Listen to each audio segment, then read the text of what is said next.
Good morning, welcome. I thought winter was over. Who brought this cold back? Hey, it's almost there, right? It's almost there. So glad that you guys are here with us today as we continue on our message series, Dinner with Jesus. And today we got this journey with Jesus that walks through challenging issues of society, how we make social acceptance our priority and building our principles and our values around that. You know, several years ago, I had the opportunity to go perform and conduct a chapel service for the Cleveland Browns. Now, before you start throwing eggs at me or something else, right? Listen, they need Jesus too, okay? I'm born and raised as a Pittsburgh boy. My whole life, I've been taught to despise the city of Cleveland. If you're from Cleveland, I'm sorry. I love you. But that's how I was born and raised. And all of a sudden, here I am among the team I was ingrained to despise. You don't like these people. And here they are. And all of a sudden, I was like, boy, I really have to like them today. And then after the chapel service, they invited me to join them for the team breakfast in the hotel. And so I went in there, and it was a lot of awesome food. So, of course, I loaded up. But all of a sudden, I felt like junior high. You remember in junior high, when you walk into the cafeteria at the beginning of the year, and all of a sudden you get all that anxiety? Where do I sit? What table do I belong at? And all of a sudden, I walked into this room full of all the Cleveland Brown members, and I was like, where do I sit? This is awkward.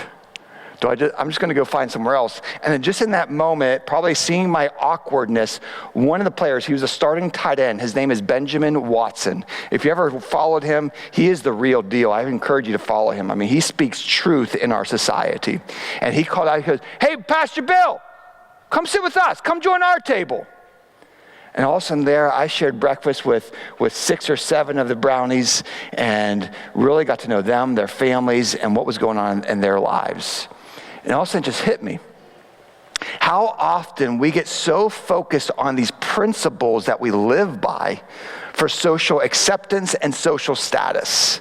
I walked in there and I saw this room of the NFL players, and I thought, I don't belong here. Right? They're too elite. I feel so out of place.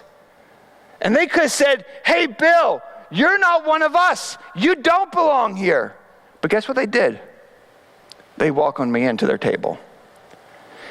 And I fear how often in our lives we get so focused on social status and social recognition and trying to build ourselves up that we overlook the value of, I'm not as great as I think I am. And if my whole journey is about building my social self up, I'm missing something very important. And that's exactly what Jesus was dealing with in this dinner today. He was again with Pharisees, this prominent Pharisee. This Pharisee was at some elite level. And he brought Jesus in. And here Jesus was, starting in Luke 14:1. Check out this verse. One Sabbath, when Jesus went to eat in the house of a prominent Pharisee, he was being carefully watched. You see, this prominent Pharisee, they began to not like Jesus very much. And they brought him in to keep an eye on him, really to probably try to trick him, to engage him in conversation, to trick him, to make him fall, to make him falter so they could call him out. And what Jesus calls out here is the reality of how we, in our social statuses and social desire to be accepted, we govern our lives around principles that in the end of the day, all they do is create gaps from fully experiencing God, and it boxes us out from what it means to love other people. And we miss the whole point. And here on this one Sabbath, you see, in that day, the Sabbath was crucial. Sabbath was the day of rest. It was an opportunity to find that time to stop. And it wasn't just physical rest. What Sabbath was all about was resting in the goodness of God. That was the whole purpose. And so oftentimes we miss the purpose of the environment and we create these principles around it that cause us to miss the whole purpose of it. It wasn't just don't work, don't do this. No, it was supposed to be resting in the goodness of God and celebrating Him, celebrating all these 6 days of work of how He came through and provided for you. You can celebrate, God, you are so awesome and I trust you and you are good and you provide and I know you'll do it again this coming week. That's what Sabbath is all about. And in the New Testament age, Sabbath is not in a day, it's in a person. In the New Testament, we're taught Jesus is our place of rest. Come to me, all you who are weary and broken, and find rest in me. That's why being in Jesus and having a daily encounter and presence time with him is so crucial, because we need that regular Sabbath, celebrating all that God has done for you the day, the week before, and how he's going to walk you through in the week to come. But here, these Pharisees, these elite Pharisees that called Jesus into this setting, began to watch him and knew, we're going to call him out, because the Sabbath is everything. And they had their social rules, their common practices and principles that they all lived by. And Jesus used this opportunity to teach them. Because at this time, they would gather together. It was a regular occurrence to gather together on Sabbath to eat together. But it wasn't just about eating. These were not about, hey, let's go have some awesome food. This was a social gathering. If you were invited, it was an honor, because when you eat with another person, it implies that you are accepted. You are now one of us. You are in this social status. And if you want to move up the social ladder, you get invited to these banquets, and now you are in. And it's that journey to get there. And they arranged their seats in such a specific way. Seating was a priority, and they would always arrange it. And when a new guest would come, their goal was, I want the highest place of honor. And the highest place of honor was always sitting next to the host. And so they would try to find their way to sit there next to the host. And what happened there, by where they sat at the banquet, highlighted where you stood socially. If you're closer to the host, you're a pretty important person. The further away, you got stuff to work on.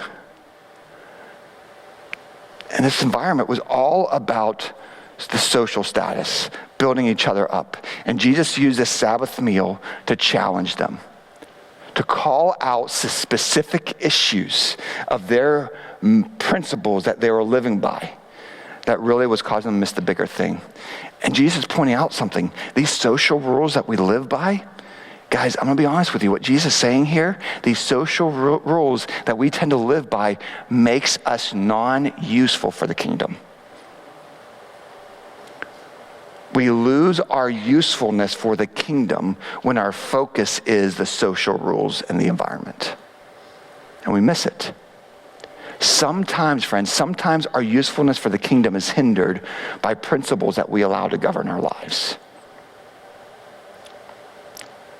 And we think these principles are the end-all, be-all of everything, and really they're the one thing hindering us from the reality of Jesus, his truth, his grace, and walking in it.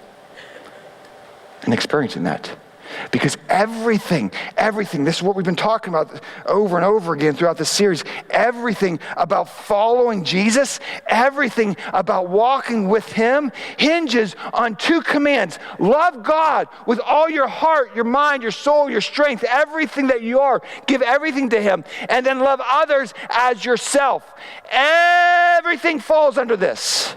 And the problem is, when we start developing all these principles that we live by, oftentimes we make the principles the priority, and we miss the reality that my role is to love God with everything I am, and as I love him, I love others. But when I make principles the priority and social status my ultimate goal, guess what? It's about raising me up. It's about following the principles. So Jesus used this Sabbath meal to deal with these issues. And there's some key issues. I encourage you to read Luke 14 at some day to get into this, because we're just going to hit kind of a surface level view of all these issues that he gets into, because he really rings some bells right now. And the first issue that he deals with are these common rules about the Sabbath, about healing on the Sabbath, about how you can't do this on the Sabbath. You're not supposed to be doing anything. You're supposed to be just resting. And Jesus calls that out. Luke 14 verses 2-4. It's written, there in front of him was a man suffering from abnormal swelling on his body. And Jesus asked the Pharisees, the prominent leaders, hey, and the experts in the law, remember the experts in the law, they were the people we talked about last week, those who judged how to define the law and how to follow the law. So he asked them, hey, is it lawful for me to heal on the Sabbath or not? but they remained silent. You know why? Because they were just watching for Jesus. They weren't there to, hey, let me help you follow Jesus. Let me help you to follow God and love God. I want you to mess up. So they remained silent and just watched. So Jesus, taking hold of the man, healed him and set him on his way. You know what the problem was? The problem that Jesus is calling out in this moment right now, that making all the people at that setting right now going, oh, did you see what he just did? Is he's highlighting how common rules have this tendency to restrict us from living out loving God and loving others. You're so focused on the principles and the law that you're missing the most important thing. You're missing it. And it's right in front of you. And you know what else is just even beyond that? Is as we miss it, as we make principles our priority, we can't help it either. And so oftentimes we don't even see it, that we catch ourselves in hypocrisy of our own principles that we apply. It's like, you all have to follow this, and this is how you need to structure your lives and do all this. And then if we look at ourselves, well, then why are you doing this? What's the difference? And that's exactly what Jesus called out with the Pharisees here. He's saying, listen, not only are you restricting yourself and others from fully experiencing God and loving others, but you're being hypocritical in your own principles. Verse 5, Jesus said this. He asked them, the Pharisees, if one of you has a child or an ox that falls into a well on the Sabbath day, won't you immediately pull them out of it? In other words, won't you help them? Wouldn't that become a priority? This man right here needed help. And so you're telling me I can't help this man? That for some reason, me healing him is a work that I can't help him and love him, that he needs to wait for another day, another time, another opportunity, but you would go and help your son. You would pull your ox out of the hole. You would help them. And what Jesus is calling out here is how, hey, listen, you are doing the same thing. Stop being hypocritical with your own principles. And maybe you need to realign the reality that your principles are not the priority. It's Jesus, it's God, it's loving others. And his point here is that when the Pharisees recognize these certain situations of where their sons or their ox need help, they would do it. And sometimes we have to acknowledge there's a higher calling to the moment. There is a higher calling to the moment than trying to make sure, did I do this properly? And my friends, hear this out, what Jesus is saying. Don't miss the higher calling. Don't miss it. Everything falls under the umbrella. Love God with everything that you've got, heart, mind, soul, and love others as yourself. Reveal that grace and that love and that mercy the same way that you would want it. The same way that you would want to experience it. That was the first issue. And Jesus doesn't stop there. He then goes on to the social setting with issue number 2. And issue number 2 is all about how, guys, we allow pride to overwhelm us. It's this battle between pride and humility. And the struggle is when we allow the social setting and our social status to become our priority, pride always follows.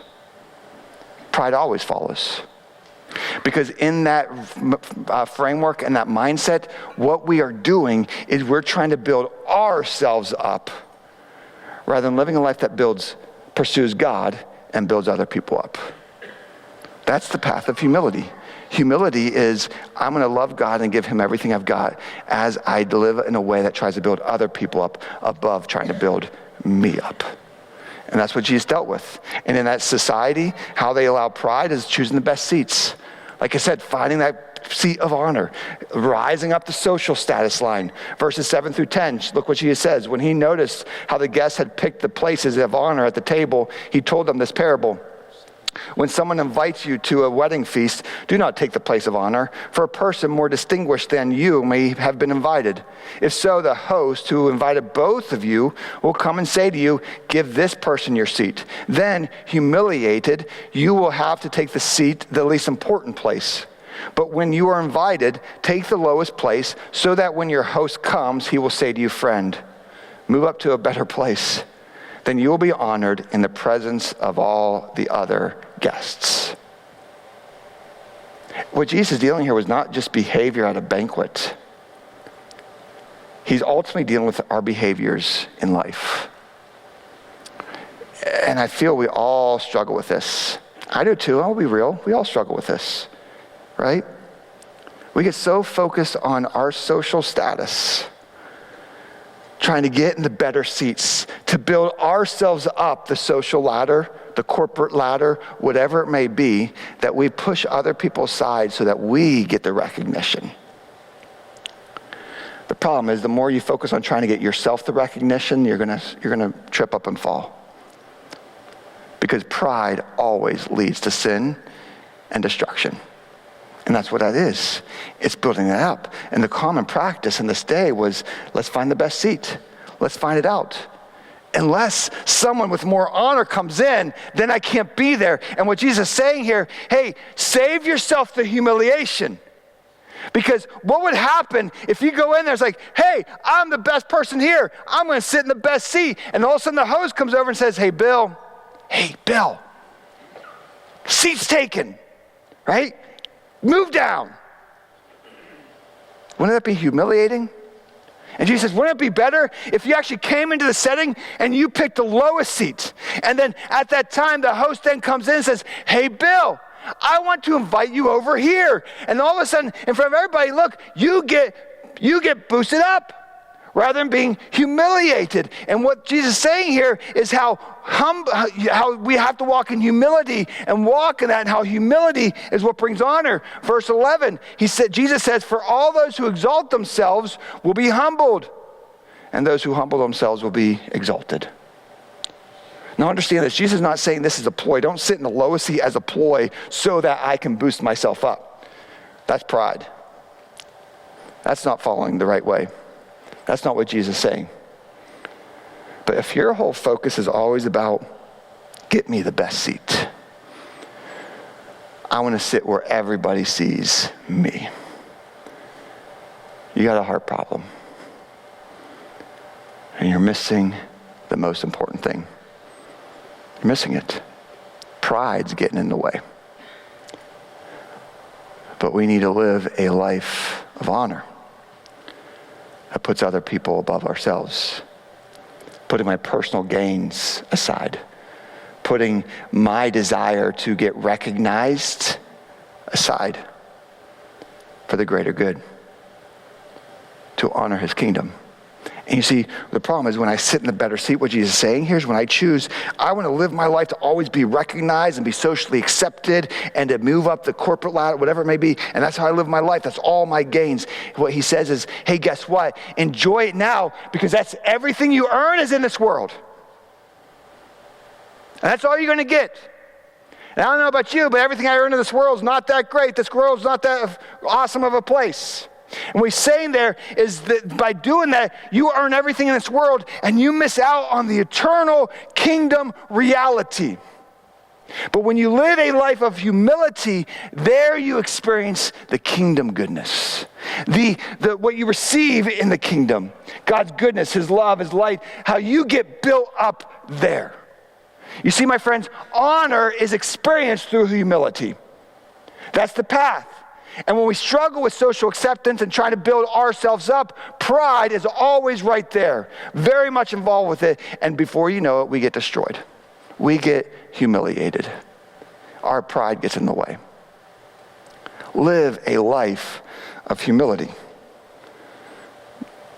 Then Jesus goes into another issue, taking a step further. This issue was surrounding ourselves with people for our own personal gain. It kind of goes together with the pride issue.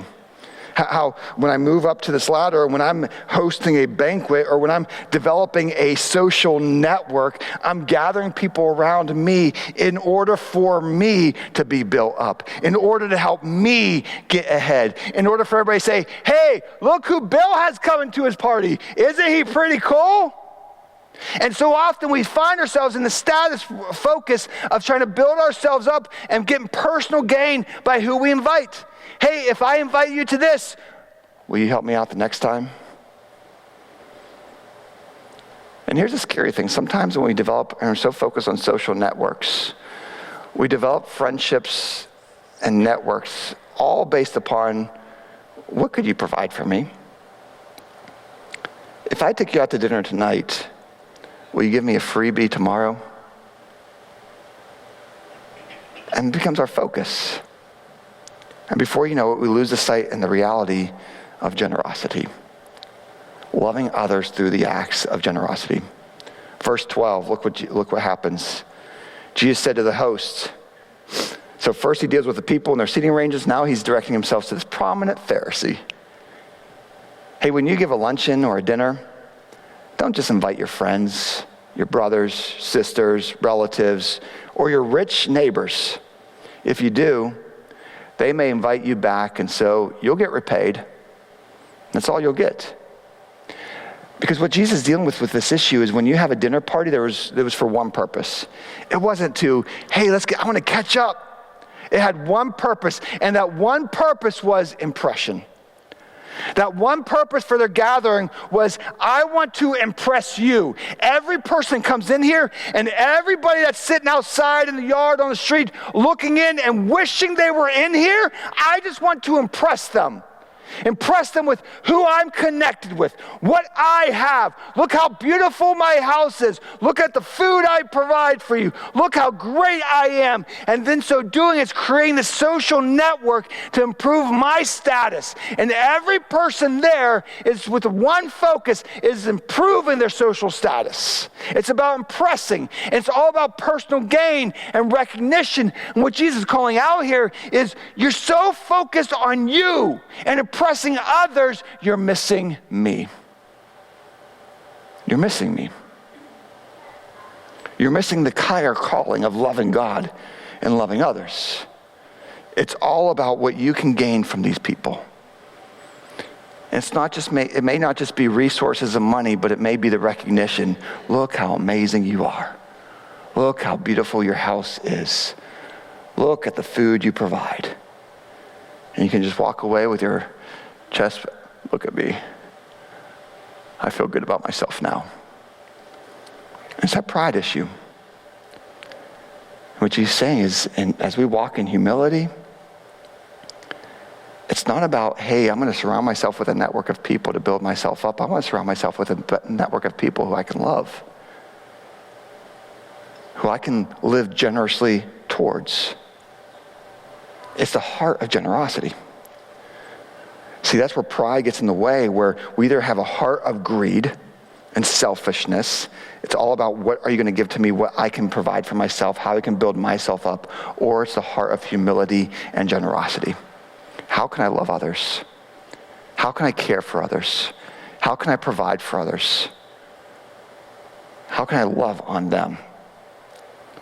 That's what Jesus is calling out. And generosity is developed out of a heart that truly loves other people without any expectation to return. Without any expectation, hey, I'm glad that you came to my house. Now you owe me this. No expectations of that. This is the path to fully experiencing God. Because God, in all of his goodness, is all about love that's showered in generosity. That's what the cross is all about. The cross is the heartbeat of generosity of a loving God who desperately loves you and me and did not want us to miss out on life in him in all of its fullness for now and for all eternity. So this good, generous God gave up his life. And so as we follow him of loving God with everything we have and loving others as we love ourselves, means that my walk should be a walk of humility and generosity. That when I surround myself with people, is it all about what will you do for me or how can I love on you today? What's your focus in those environments? My friends, what Jesus is highlighting here in our humility is to live generously toward others. That we strive to have this generous heart. That we live out in generosity in all aspects of our lives. This is investing in the kingdom. I'm not expecting these person to reward me in any way because I know that guess what? When I follow God in this way and love him with everything I got and live out my life loving others and live out generously in humility, guess what? My investment is being built up in the eternal kingdom and the experience of all his glory. So one day, I'm going to get my reward. And I'm okay that's not today. Because this is going to come and go. But what he has is for eternity. Jesus told them, verses 13 to 14, but when you give a banquet, invite the poor, the crippled, the lame, the blind, and you will be blessed. Although they cannot repay you, you will be repaid at the resurrection of the righteous. Which then, as he said that, what carried on, I encourage you to read Luke 14 to get the whole snapshot of what comes next because it's so powerful. But right after that, we had this guest at the party, the guest of the Pharisee, shout out, yes, this is awesome. There's going to be so much joy at that time. I can't wait in that final banquet, the messianic banquet, the time when we get to fully experience the fullness of God and all of his goodness. And Jesus uses the term of banquet to highlight when he's coming back. And we get to sit around the table fully with him in all of his presence, all of his glory, his kingdom come. And they're all celebrating. He says, okay, wait, I got something else to tell you. You got to know who's going to get there and who's not. Because not everybody's going to get around the table at my banquet. And here's the problem.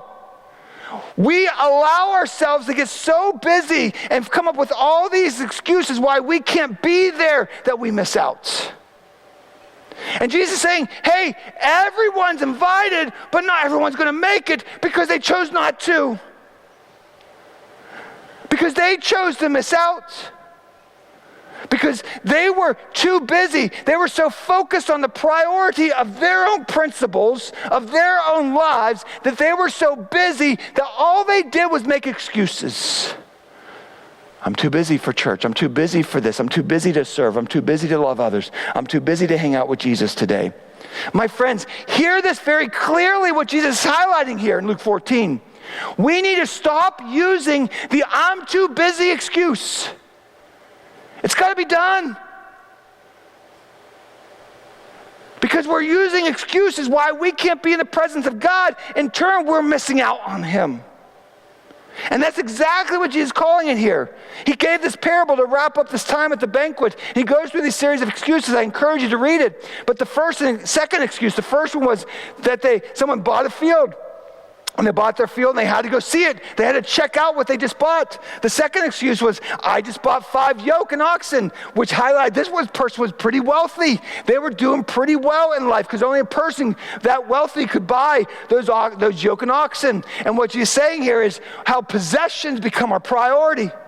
We get so focused on what we're inheriting for ourselves in this world. I need to go take care of that. I need to go see it. I want that all of a sudden we miss the kingdom concerns.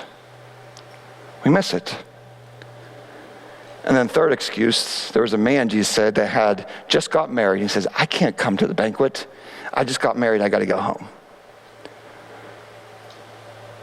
And Jesus is highlighting here how the kingdom and Jesus has to be the highest priority. You see, in life, whenever we get our priorities mixed up, everything falls apart. Everything falls apart. It's like in the home. Oftentimes we struggle with and we make our kids and their activities the priority above everything else. And guess what happens?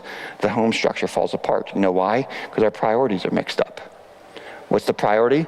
God, husband and wife, kids, right? Structure of a healthy home. And when we get the kids in the front, then we miss it. And the structure breaks down. And Jesus saying, here is the kingdom, me is the priority. if you don't have me as a priority, your whole structure in life is going to collapse. And you're going to miss me. You're going to miss me. Verse 23 to 24 of Luke 14, then the master told his servant in the finale of this parable, go out to the roads and country lanes and compel them to come in. What Jesus did there is he said, okay, the master said, I am so angry. I invited all these people and they're too busy to come. And he told his servant, you know what? Then I want my house full, so go invite the others. That's what they did there. So they came so that my house will be full, and I tell you that not one of those who were invited will get a taste of my banquet. All those people who were invited that chose, I'm too busy because I'm too busy with my life, they're missing out on my banquet. But those who came will experience me. You see, we all have a choice. We all have a choice. And sometimes we make our lives so focused about our possessions, our own priorities, building our lives up, that we then come with excuses, God, I'm too busy for you. And we miss him. When our focus is about being socially accepted, following the rules of social acceptance in this world, becoming too busy to be at church, to be in a growth group, to serve, to love others, or also we begin to think we're too important for that, we miss. We miss. You see, friends, we tend to miss the power of God's presence when we build our lives around principles rather than building our lives around Jesus.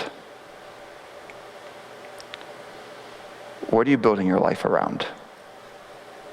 Is your life just full of a bunch of principles that at the end of the day, it's about trying to build yourself up and making yourself feel like you've got it all together? Or you're socially accepted, or you're moving up the ladder? Or do you build yourself around Jesus that's rooted in humility and generosity? Loving God with everything you got and loving others. You know, there's a season that starts on Wednesday called Lent.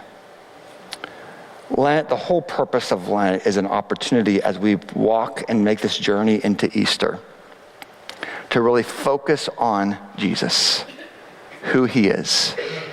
That I'm putting aside all these principles, all these things that I've allowed to get in the way, and my focus is you. I want to center my life not around my principles or my status or my stuff or my personal gains. I want to center my life around Jesus. So will you take a journey with us this Lent season?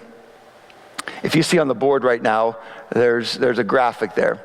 And you download YouVersion Bible app if you don't have that yet. You can find it in your Apple,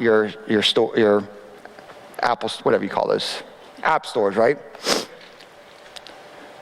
And you can use that scan right there. You can scan it right now. Take out your phone, scan it now. Or if you go to impactpittsburgh.com, you'll see it right there. You can click on it and go right there. And will you join us? This is a 40-day journey through the season of Lent. Let's take a journey together, church, to focus on Jesus, to be in his presence every day. To begin to say, Jesus, you are the priority. I am done using the excuses of I'm too busy or I have other things to do, and I want to make you the priority and to experience you. And as we kind of go through that together, you can read it each day, and there's opportunities to build community in there too, where we all can talk it out. What are you reading? What's God doing in your life? How's it going? So will you join us? I encourage you to join us. Take this journey that we will experience God in a whole new way this Lent season, making him the priority, resting in him, following him, loving God with everything I got, and live out this life of loving others. And then in so doing, let's come out Easter Sunday and just celebrate what God has been doing. Celebrate the goodness of God. Let's pray together. Father, you are good. You are an amazing God. And I praise you for your goodness. And Lord, in this moment, may we just draw closer to you to experience your power. Lord, forgive us for when we've allowed other priorities to become, or other principles and other things to become our priority. But Lord God, right now in this season, may we make you the focus to experience you fully. I thank you, God, for your goodness and your love. In your name we pray.